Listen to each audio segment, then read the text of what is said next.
Shortage at the Sandtown Pub. My first guest is a friend of the movement. He is the CEO of Kingstreets and a creative and visionary mind, thinker, leader in the black community. Ladies and gentlemen, sisters and brothers, put your hands together for my dear brother Mike Fleming. Fleming, Memphis. Memphis on. Memphis on in the house. What's up, brother? How you doing? Put over there. Pull that thing over there by you, man.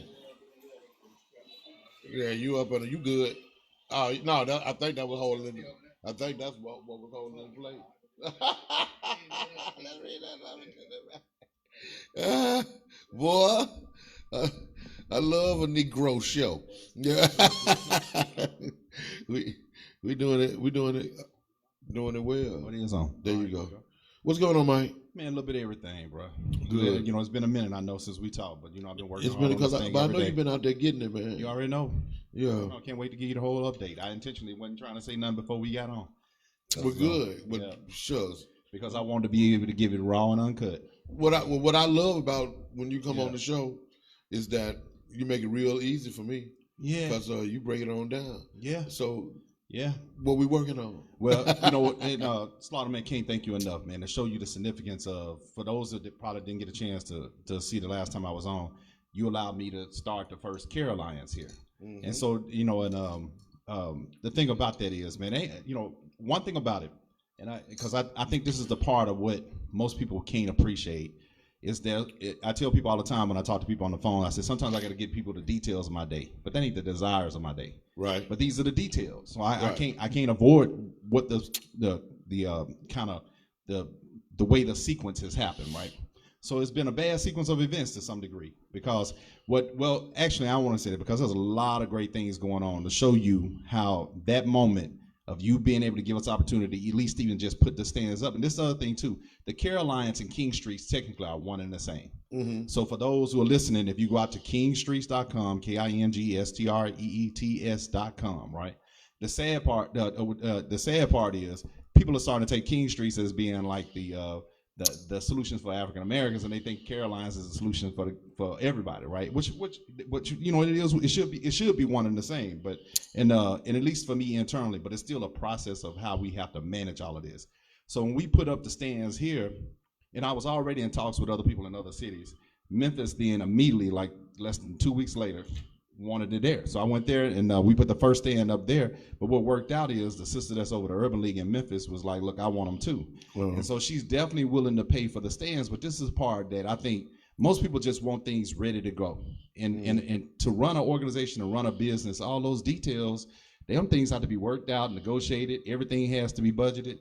And then there's a high level of fundraising that has to take place. Mm-hmm. There's things that I've directly said to you about how the community development corporation that you have here, because it's not just about the stands, it's about the community impact. That's really what the ultimate thing is.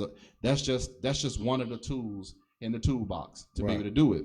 So I'd already been in talks and negotiations trying to do everything from United Healthcare to we submitted a enormous grant to Robert Wood Johnson that we did not win, and they don't give you content on why you didn't win it. They just said, you wasn't approved. So we don't even know what to approve in it or what to change or resubmit. But I'd like to think that document that we wrote was very good, and that we were able to chop it up into a lot of smaller grants. And I'll get to that too, because I think this is relevant for anyone who wants to make a difference in the community. It's one thing to have the branding of a cause. There's a whole different thing to get out here and actually implement the actual initiatives and the programs and to facilitate and manage, and especially when the majority of the people that you're working with and things that you're doing is a volunteer force. I know it. I know you can relate to every second of it. And so the sad part, we got the funding now. Now it's the murder part. It's the killer. What you go? Okay, you was always saying if you had such and such, you can do such and such. Okay, sucker. Now you got it. Now, absolutely. Well, you already know, bro. I'm a resource to you. And matter of fact, for the audience, if they don't know Atiba and the trap yoga that happens on Friday, Atiba had asked me, I think about 2 or 3 weeks ago, had I talked to you and said I was using. I probably should have called anyway. But you had graduations going on, your son and Yeah, your daughter yeah, and everything else. yeah. I said he ain't available in May. I was like, Yeah, it was everything, and faculty meeting, yeah, faculty exactly. Yep, workshops. y'all graduations and everything Oh else going man, on. I told crazy, him, bro. but that was happening across the board. Right. Which I promise we'll get back to this thing with Memphis. But this is one of the things that I've had to learn how to teach everybody, because back in probably February, I had so much activity going on that people would call me and they were like, Mike, what's going on? And I'd have to spend an hour trying to update them, because it was just that type of stuff. And me, I got to, I got to turn everything into a process. So I sat down and it sounds simple now, but it took me about 2 weeks to figure this out. And I said, man, I got to look at all these people I'm dealing with. I was like, what categories are these people in? So I created these 5 tiers, and this is for anybody in a business, running a nonprofit, any kind of initiative you got going on. This seems to work. So I created these 5 tiers. Let's see. So the first tier, it's actually a way of talking about it. The first tier is you got to have you got to have people that are not just influencers, but they can have impact. Because it's one thing to have a bunch of people and all that other stuff, but what good is them introducing you to somebody that don't have no impact? Right. So to me, tier 1 people, which normally are folks who have a substantial amount of money, but they have the ability to put you on, to really put you on in either their industry or their relationships or something. So tier 1 people, and this is continuous, probably since about January. I do have people who are consistently trying to set me up with meetings with millionaires and billionaires. That's not bragging. That's nothing. This is the details of my day, right? So I have a colleague who used to play in the WNBA, and she reached out to Michael Bloomberg. Michael Bloomberg giving her a meeting in August, but respectfully, it's her meeting. So I got to rely on her saying whatever she needs to say when she gets this thing set up and all this other different stuff. But we've strategized out as much as we can, and obviously we're going to adjust it by August and this kind of stuff. So that's the kind of activity that's going on. And then and this is 100% true. I've literally have had conversations with Juan Perez. Juan Perez is over Rock Nation. And they got a sports agency and all this other stuff. I literally have had a 2-hour conversation with him. He was like, I'm interested. But the brother who set this up, it's his contact. So I can only do so much in that, right? And then that same brother also, he actually videoed the conversation. He had a conversation with Rich Paul. If for those who don't know who he is, he and LeBron James, LeBron is his client, but they technically have their own sports agency. And this same brother has had a lot of conversations with different people. So he has access to a lot of tier 1s. And then William Gordner, I don't know if you remember William Gordner, but I just got off the phone with William Gordner. William Gordner did a great job. He lined up some entertainers and some other people too. But these things don't happen overnight. Most of these people I'm meeting for the first time. So I'm at least in their consciousness. So that's tier 1 type people. Okay, tier 1. When you got tier 1, tier 2 people, I love it every time. Tier 2 people are the type of people that the tier 1s trust. They're the trusted source. They know they can rely on those people not to cheat them, slight them, get over and all this stuff. And they themselves, the tier 2s. Or to give them bad references. Or to give bad references, all that stuff, right? They filter, because the tier 1s ain't got time to filter out everybody. The tier 1s are being pitched to every day, all day. They wake up and go to sleep with somebody sending them a proposal. And so the tier 2s, I'm fortunate, in all honesty, Slaughter, I consider you a tier 2. And so, but now here's the thing too, people are at different levels. You can be a high level tier 1, Michael Bloomberg obviously is. You can have a mid-level tier 1, in this thing. Same thing with tier 2s. Tier 2s are trusted sources. They're trusted advisors. And they have some influence, and in some cases, sometimes they have a little bit of money themselves, but they don't have money to sustain nobody. Right. So I've got a good damn show though. Yeah, but you know what it is? Money's a byproduct of value.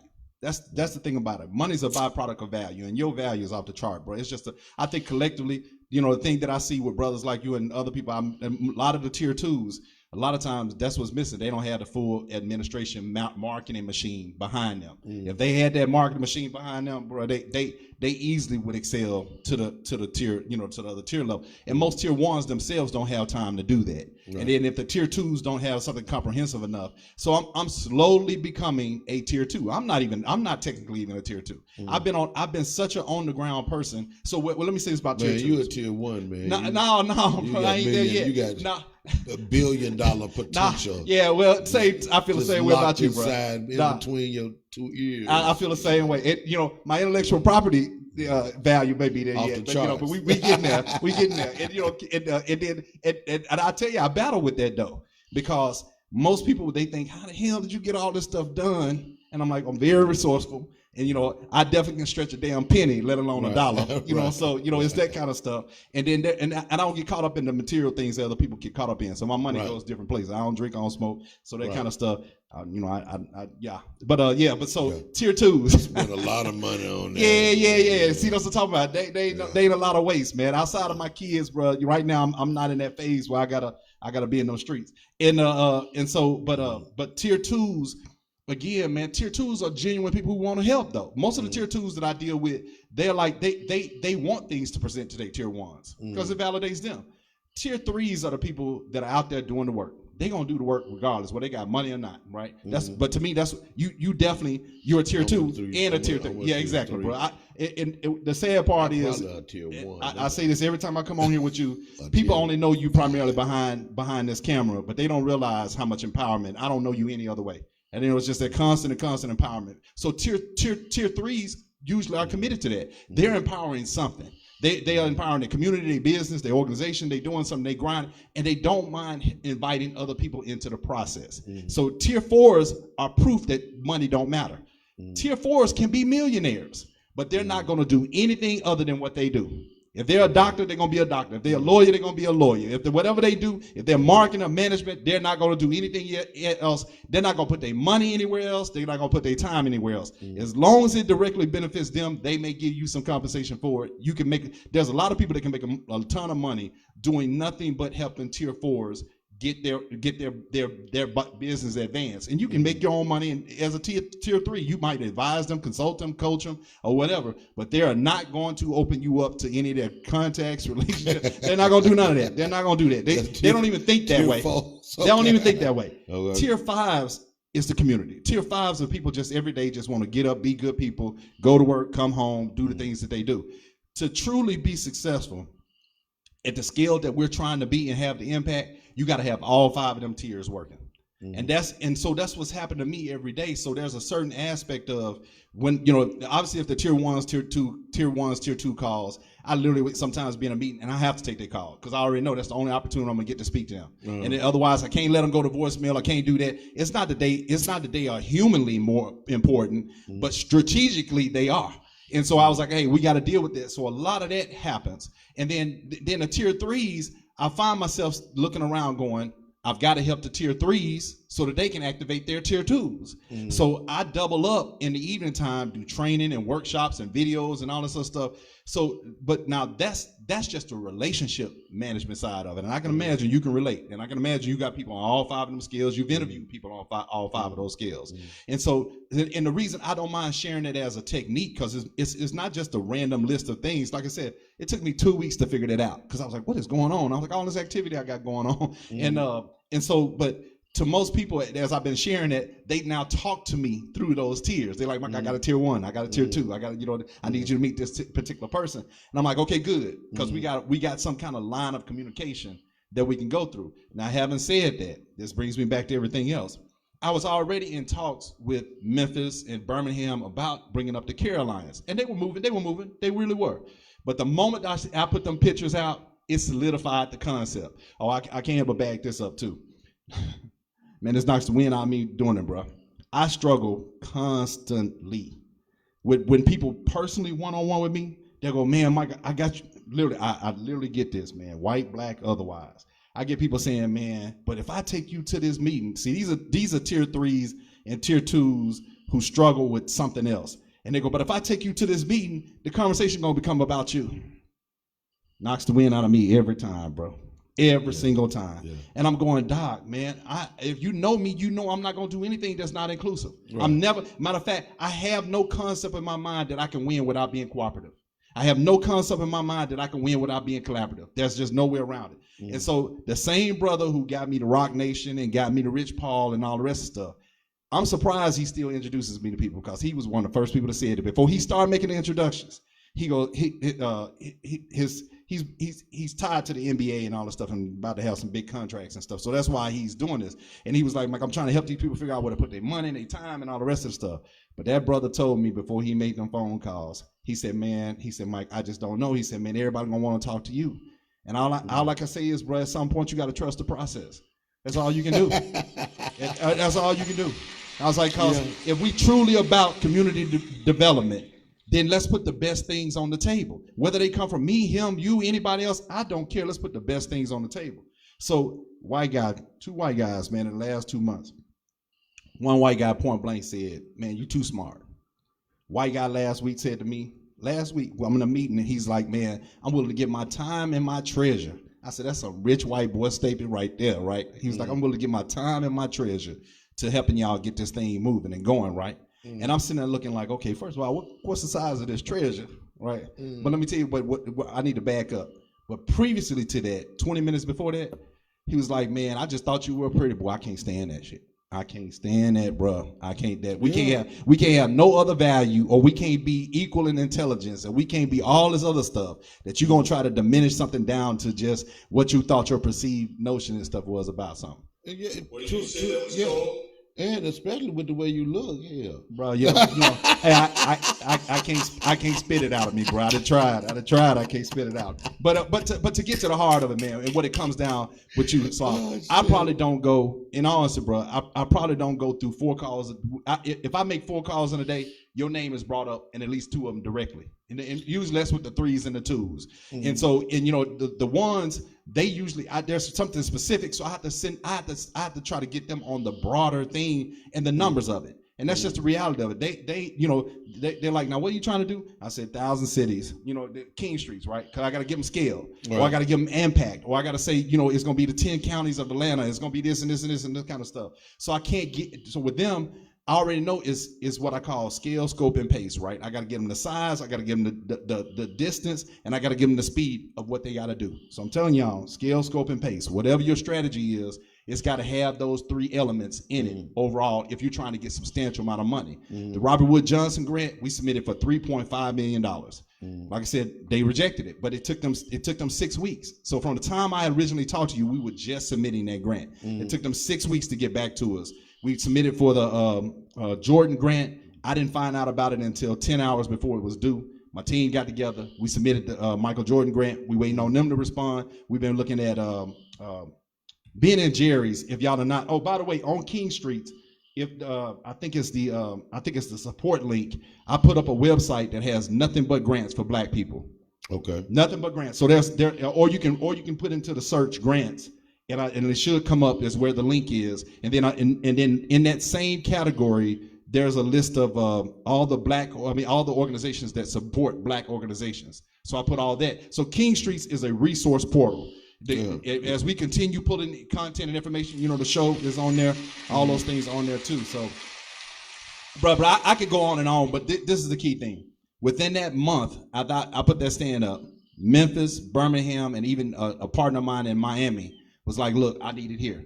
Part in Oakland, California. I need it here. I said, okay, the problem is not going to be demand, because the Carolinas is not just the stands. The Carolinas is a response to the needs of the community. And so it's supposed to say, okay, like a needs assessment. What's going on in your community? How do we support it? But what's the larger issue? It's still got to be funded. There's just no way around it. Right. And then the reality of funding, which is why I brought this magical book here. And I brought it the last time to the show, and I'm always surprised when people say they don't know what it is. This is the Book of Lists. And to me, if you're trying to do something where you're raising millions of dollars, you better know these tier ones that influence this Book of Lists. There's just ain't nowhere around it. Or you got to have know somebody who got one. Or know somebody who got one. That's just exactly. Yeah. And sadly, they be having them in doctors' lawyers' offices all the time and stuff, and people don't normally pay no attention to it. But if your strategy doesn't include the Titans, then most of the time you're living project to project, program to program. And I've been telling people for the last 3 months, I said, I got to go get payroll.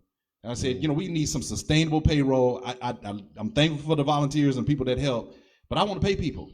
Yeah. I ain't trying to get because then if we got serious payroll, that means we got the full activities and stuff that are up and going. So I know this ain't me coming here and saying, oh man, we done checked off all these boxes and all the rest of stuff. I'm like, it don't happen like that. We planted a seed here. We planted a seed here in the beloved community. That seed is got the potential now to be an orchard, man. So what you got to know, man, is that at this point, it's absolutely crucial that we incorporate someone who can process think like you do in order to operationalize this piece that we just got in place. It just popped in place last week. Oh, dear. Okay. See, so Yeah, you got to yeah, update we me. ain't You had want to the update me now? conversation. You want to update me Yeah, later? what I need at this Bro, I'm point. 100% in with Well, you, yeah, man. that's what So I'm whatever saying, you 'cause need, Slaughter. all of Whatever the you need, expertise is what I need now Yeah. in order to operationalize what Really? that's set in my lap. Bro, so what you want me to do, man? Okay, Look, so I ain't I'm got to gonna talk tell about you- me. We can talk I'm gonna about you. tell I'm gonna tell you. So look here. This is what I'm gonna do. We gotta have a meeting tomorrow. Let's do the it, bro. I'll next come day, back down here. and we make it do what it do. I'll come back down here. I got to and- go to my chiropractor in the morning, but I'll come right to that. I can come as right soon back. as you get your back cracked. As soon as I get back, yeah. All Come to right. find out my back pretty messed up. All right. Yeah. Well, hopefully it's all right. All right. Ladies and gentlemen, sisters and brothers, Mike Fleming. Pleasure, y'all. Enough said. Yeah. This brother speaks for itself.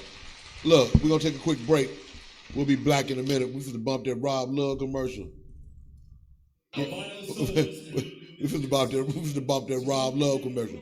Thanks to all of our guests, all of our sponsors, man, who making this show pop off. I really appreciate y'all.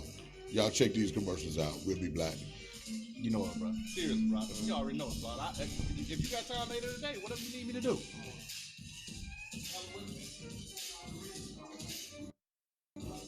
Everything okay? Hey, how you doing? Good. See you. I will be your host as we journey to a world where originality is the oxygen that breathes innovative ideas. Welcome to Guerrilla Republic.